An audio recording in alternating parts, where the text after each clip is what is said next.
This is Bigger Questions with your host, Robert Martin. Welcome to Bigger Questions. Today's big question, what can war teach us? We're asking today's big question to Dr. Natasha Moore.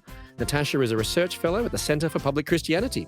She's a speaker, writer, and author of several books, including the 2020 Australian Christian Book of the Year, For the Love of God. And she joins me now. Natasha, welcome to Bigger Questions. Thanks for having me. Now, Natasha, today's big question is about war. Now, Basil Fawlty from the BBC comedy series Fawlty Towers famously said, "Don't mention the war." So do you think that we should talk about war even when it's unpleasant or confronting? The classic Basil Fawlty, the Fawlty Towers episode, he says don't mention the war while constantly mentioning the war, of course, to his German guests.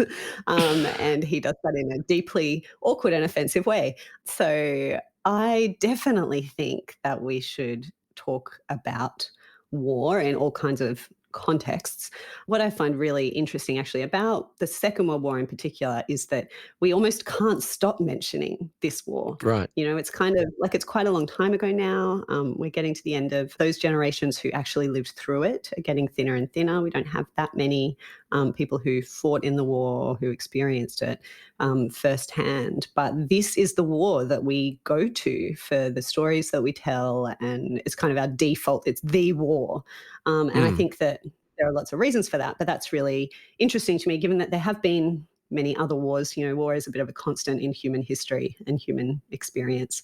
But there's something special about this one that we cannot stop mentioning it, a bit like Basil Fawlty. Well, we're going to talk about it today. In fact, that's the focus of today's big question. But we do like to kick off bigger questions with some smaller questions just to get us thinking. Today, we're asking Dr. Natasha Moore about war. So, Natasha, our smaller questions to you today are about war novels. Okay? There's one question and it's multiple choice. Okay, the website shortlist.com assembled a list of 30 of the greatest war novels of all time. Now, which of these novels wasn't on the list? Was it A, the classic Catch-22 by Joseph Heller? Was it B, Men-at-Arms by the aptly named author Evelyn Waugh? Was it C, the semi-autobiographical Empire of the Sun by G.J. Ballard? Or was it D, Dad's Army by John Burke, inspired by the BBC TV series of the same name? So which of those wasn't on the list of the greatest war novels of all time? Well, I certainly hope that it's not Catch-22, because that is truly one of the greatest war novels of all time. The Dad's Army one is a book from a series. I'm going to go with that one. Okay, that's probably a good one to go with. It was inspired by the BBC TV series, but it was actually, yes, the answer was actually D, Dad's Army. Yes. In fact, unfortunately, wasn't one of the greatest war novels of all time, according to this list. Maybe others perhaps may disagree. Do you think that a novel inspired by Dad's Army would rank as one of literature's greatest works? My general impression is that books inspired by movies rather than the other way around tend not to rank as great literature, but it's not impossible. Not impossible. Okay, well, Natasha, there's no point fighting you because you passed. You got our smaller questions right. And if we had a live audience here today, we'd give you a rapturous applause. So, Natasha, we are talking about war today, but you really don't have any experience of war personally, do you? But you did write an essay for ABC Religion and Ethics, What Stories We Tell About the Second World War Say About Us. So what stimulated your interest in war stories? Yeah, that's a really good question. And I'm not totally sure I know the answer, but whatever it is for me, it seems to be the same for like almost everybody else, because you look at kind of the lists of new books out every year, the list of bestsellers, and, this is an exaggeration, but it feels as though every second one is set in World War II. Like there's just no end to the stories that we want to tell about this, from, the tattooist of Auschwitz to just read a murder mystery that's set in the Blitz. You can kind of have any sort of novel that is set in any theatre of this, what really was this world war that, exploded. The world kind of imploded in the middle of the 20th century. So I do love a good World War II story. I think partly because there is so much to it. one of my favorites is called Everyone Brave is Forgiven by Chris Cleave. Brilliantly written. And it's set, I kind of go, I know about World War II. I've read all this stuff about it. I studied it at school. I think I know this story. But actually, there are just so many stories. So Everyone Brave is Forgiven is set in the London Blitz and also kind of in the Siege of Malta, which I didn't know Hmm. anything about at all. So just the sheer scale of what so many millions and millions of people went through and how different their Mm. experiences were from each other, and that sense of the whole world going through something, the whole world, but to a great extent, if anything does ever happen to the whole world at the same time, this Yeah. would be kind of an example of that. Yeah. So I But think you didn't. just that scale is quite engaging for Mm. us. But you didn't consider Dad's Army as one of the stories that you felt you needed to think about or engage or enjoy? It's a serious gap in my knowledge. Yeah, actually, I don't recall ever really seeing Dad's Army. So sorry, is that very shocking? It's I classic apologize. comedy, but which is interesting conversation in its own right about why we make jokes about war, with how that sort of impacts our reflections on war as well. But in this shortlist, the authors of this shortlist reflection that we had in our smaller question said wars, battles, and struggles have provided novelists with a cavalcade of inspiration for grand works, and so that really resonates with your experience, I suppose, of what you've done when you've read all these books, I suppose, about the Second World War. Yeah, and I think it feeds something, maybe it speaks to a bunch of our anxieties about our own individual lives and our own time in history and Mm, our place in society. That, World War II is this terrible, terrible disaster that you can only look back on and wish that it had not happened. Just kind of the death, particularly the Holocaust being embedded in that. mm, Just it's the purest example we have of just suffering and injustice and horror of what humans can do to other humans.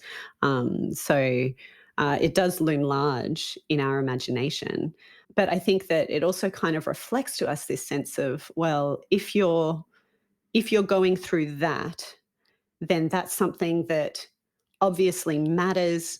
It's obviously like it demands a lot of you, like you have to rise to some kind of challenge, maybe. Like if you're living through the Blitz and the whole kind of keep calm, carry on, and the Blitz spirit, those kinds of like experiences and the way that we look back on them now, I think that sort of speaks to us in our sense of like, well, for the most part, living in the West over the last few decades, you kind of go, it's by comparison a very peaceful, prosperous life that we mm, lead. We can talk about, how COVID has sort of changed that or challenged that. But that sense of like, well, our lives are very comfortable, but are they meaningful? Are we part of something bigger? And I think World War II stories really get at that for us, that we go, these people are kind of called to something that they didn't want and that's terrible, but that also draws out of them something they didn't know was in them potentially, at least in a lot of the novels, a lot of the stories, and a lot of the heroic kind of histories that we tell. But why World War II in particular, and not other wars from ancient history or more other modern history wars?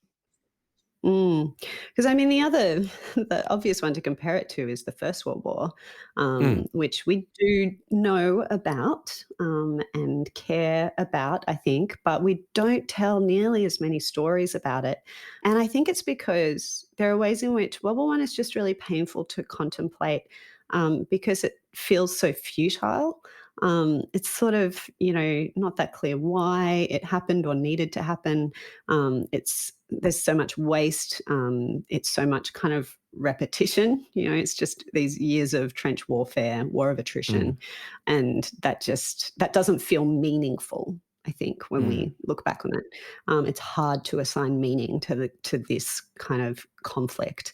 Whereas the Second World War, I think the whole Nazi thing, the Hitler thing, the Holocaust thing, we have this sense of like embodiment of evil. It's very mm, clear, there's no one really you could ask who would be like, oh, there's, merit on both sides. And, mm, like there is an aggressor, and we have to the extent that you can in messy human history, we have good guys, we have bad guys. And I think we find that really kind of compelling and satisfying as a story to tell. That's true of a lot of the kinds of stories, the kinds of movies we make, superhero movies, all the rest of it. We want to have, here's the good guys and here's the bad guys, and the good Mm. guys win. And therefore you don't have to, there's a sense in which you almost don't have to enter into some of the moral complexity there, because you can be a bit like, particularly if you're from Australia or Britain or the US or Mm. parts of It's a bit, Western Europe, you can go, we won the war and we were the good guys. However yeah, complicated that is when you actually drill down into the history, there's a yeah. sense in which that is accurate in a way Mm. that it isn't a lot of other wars. So you're saying that there is, a primary school perspective. There's goodies and baddies, so to speak, and that's clear in the Second World War. But what does that reveal about us then? I think it reveals a few things. One of which is that we have this deep instinct that evil is a real thing. And there isn't a lot of outlet for that, I think, in the ways that we engage with, our own kind of time and place and each other. And to some extent, that's a good thing in that we have quite a therapeutic view of wrongdoing that people do now. And, we try to understand when people do wrong things, what's going on for them psychologically, what kind of trauma have they experienced, how has that influenced how they act and what they're able or unable to do. And there's a compassion to that and a Mm. curiosity to that I think is good and admirable. So, we do care about moral complexity. I think we want to say, oh, it's never as simple as kind of good guys and bad guys. And, to a great extent, that's true. And this is something that the Bible would certainly teach us, that actually everybody is a bad guy and everybody's a good guy, that Mm. we all have both in us to a very profound extent. And so you can't actually be like, them over there, they're bad, us over here, we're all right.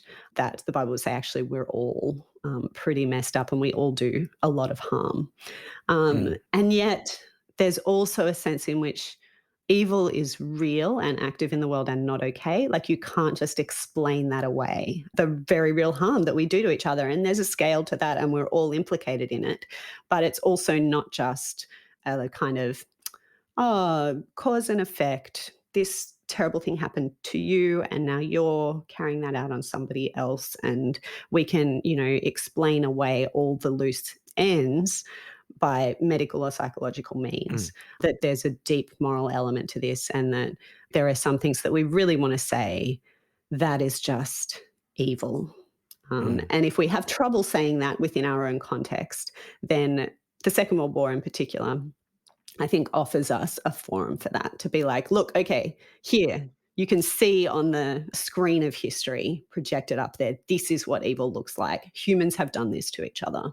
Mm. And we need to take that into account, actually, in how we think about humans, including ourselves today. But to what extent is that the result of evil in humans, or is it a result of an evil system? Because some novels describe evil people, and some describe others, as involved in an evil system. For example, the Nazi regime, for example. So, is there a difference there? If we are going to engage, you know, honestly and fearlessly with what happens in the Second World War, I think that means that we have to ask questions about, well, is evil just there are particular people who are beyond the pale? Is it, Mm. oh, well, it's the system and it wasn't really people's fault? And it's more complicated than both of those things. I read this really interesting interview with a kind of 100-year-old woman who worked for, I think it was either Hermann Goring or Joseph Goebbels, was kind of a secretary in that department. And she was saying, people now imagine that they would have resisted. And she's like, I appreciate that they believe that, but also they wouldn't have. I was there. It was like, and you look at kind of the numbers, very few people. We kind of look back and go, I agree with Dietrich Bonhoeffer, who stood up within Germany to the Nazi regime. And I think he was right. And therefore, I identify with him in history. But there's absolutely no indication from, my own life and engagement with politics and my own levels of courage that I would be Bonhoeffer Mm, rather than the vast majority of people who kind of kept their heads down or, kind of got drawn in and did what they had to do to survive. And what does that do to our neat categories of good and evil? mm, It kind of really messes them up. Like, what is that complicity? These are people who might have led completely normal, what we would think of as pretty harmless, maybe even good lives contributing to society in a different context. But in this context, actually did so much harm or were complicit in so much harm and evil. I suppose that touches on the human condition, perhaps, and it maybe reveals some uncomfortable things about ourselves. Yeah, and I think if our World War II stories are not making us uncomfortable, then we need some different ones. Because there's something, even though they are kind of horrifying, in some ways, they're also really comforting. They affirm our kind of moral certainties and our sense of being the good guys and being on the side of good and not evil. And I think that if that's all we get from World War II, then we're not really engaging either with what actually happened and people's real experience of it, or with what it really has to show us about human nature and human society and kind of the realities of history and all that kind of thing. Mm, mm. So we've reflected on the good versus evil. This World War II stories help us to understand something about ourselves and the reflection on good and evil. But you also mentioned earlier about the search for meaning as well. That is an element of which war stories can help us find. Can you unpack that a bit more? There's a philosopher who talks about how kind of the focus of the modern self is diminished, that people used to kind of see themselves as part of something much bigger. So, part of the people of God, for example. So, there was definitely a larger reality, and you're kind of a piece, you have a place within that. And then, with the rise of kind of the secular nation state and kind of the growth of secularism in some respects, this is a very kind of overview that often shrinks to kind of the nation or the state, and that's a smaller thing than a transcendent God, but it's still quite a big thing in terms of taking up our attentions and our focus and our where we put meaning in life, what we direct our energies to. And that actually, as we've gone along into the 21st century, it's largely gone from God to nation to the self. And we locate our meaning and we have to kind of create our own meaning in the individual self. And actually, that's a lot of, like, to some extent, that's been freeing for people. And you think about the harms of nationalism and go, well, maybe in some ways that's an improvement. But also, it's so much pressure to put on the individual to kind of create your own persona, to create your own meaning in life. It sounds freeing, but it actually ends up being quite overwhelming in a lot of Mm, ways. And I think that actually the way humans function and flourish best is as part of something bigger than ourselves. I think mm, that's because that's how we're created, that God made us that way because he did create us to be part of a larger community and a larger purpose, like his purpose and will for his creation.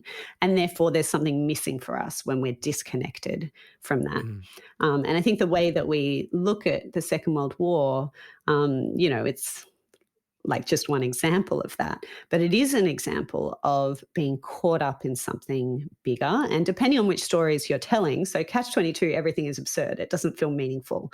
If it's a Holocaust memoir, things don't feel meaningful because they're so horrific.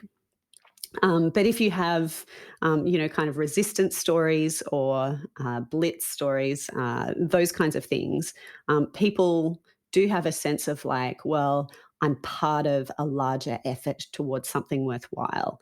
This demands my energies. It's taxing. It requires something of me. Am I equal to the task?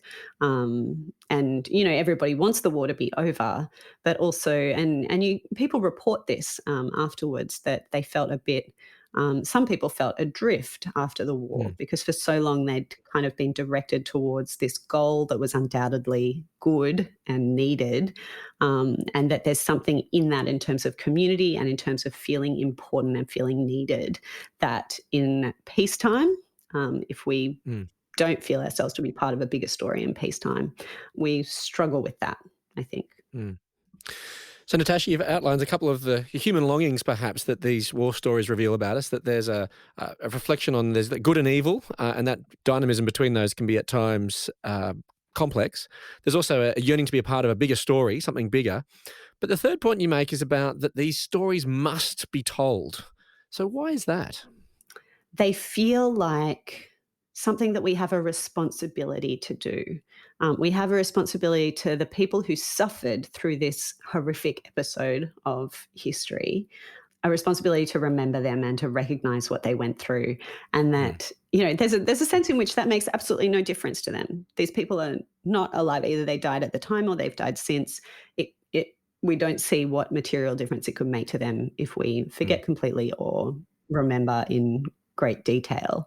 But instinctively, I think in terms of justice, um, obviously in terms of, we want to not repeat the past to the extent that we can pull that off, but also it feels as though we owe it to the victims, we owe it to those who suffered to remember them and to recognize their suffering.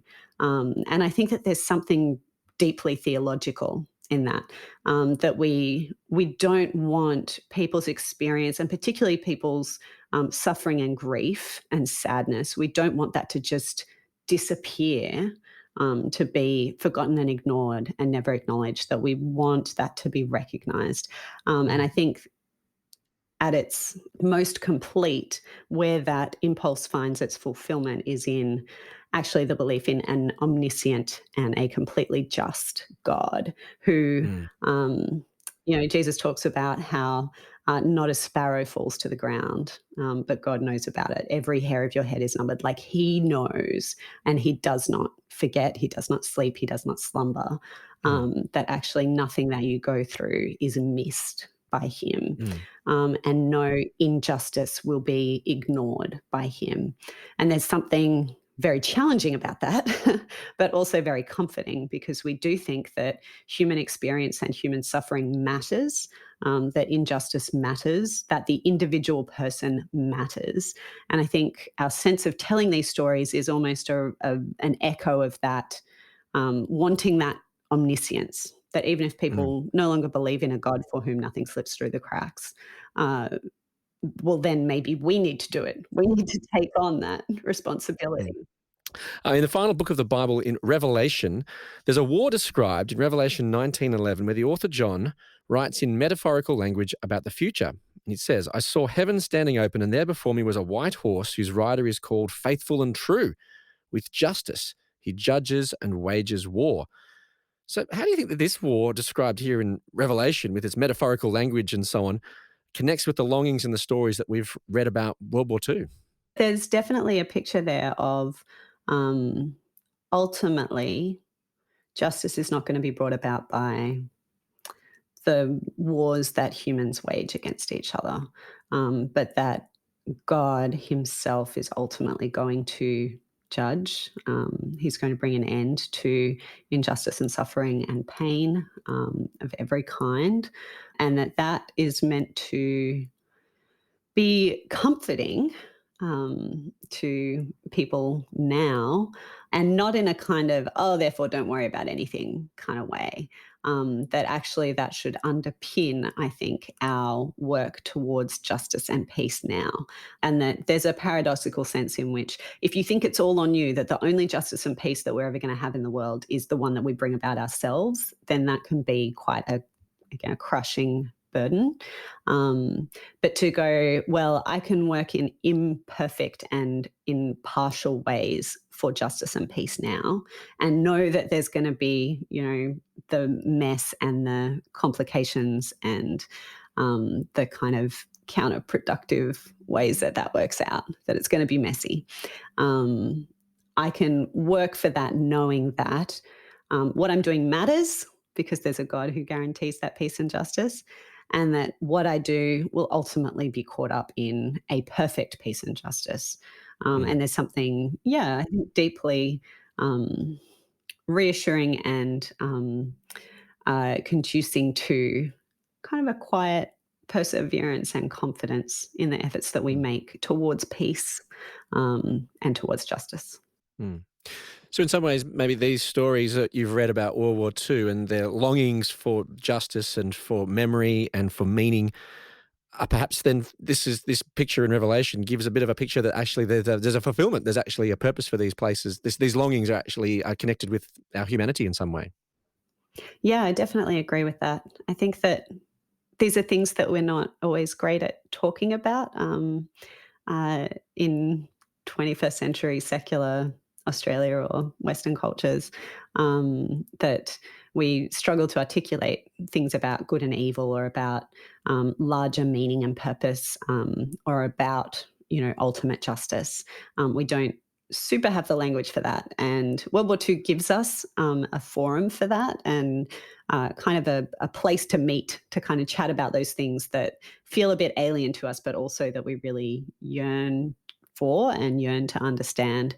But yeah, I think ultimately those are pointers to a reality that all of human experience and history will point to, because we're humans. But that, yeah, I think the Bible's picture of what the human heart is like, and the trajectory of human history, and where we've come from and where we're headed, that picture certainly makes sense of what appeals to us about World War II narratives, and actually, what that says about who we are, what will make us flourish, what will fulfill us, what we need, all that kind of thing. Mm. So Natasha, what can war teach us? Is that it reminds us that we're mortal, that we're going to die, and leads us to think about, okay, well, what is life really about? And do I know what it's about? And do I have a maker, and am I ready to meet my maker? So actually, what war has to teach us is that life is not in our control, that we are mortal, that we're subject to the forces around us, and that, you know, life is about more than just our kind of comfort and control. I think that those are difficult but important lessons we can kind of learn other ways as well, but that war really kind of shoves in our face, I guess. Let me leave you with some of the Bible's reflections on this big question. What can war teach us? From Revelation 19:11. I saw heaven standing open, and there before me was a white horse whose rider is called Faithful and True.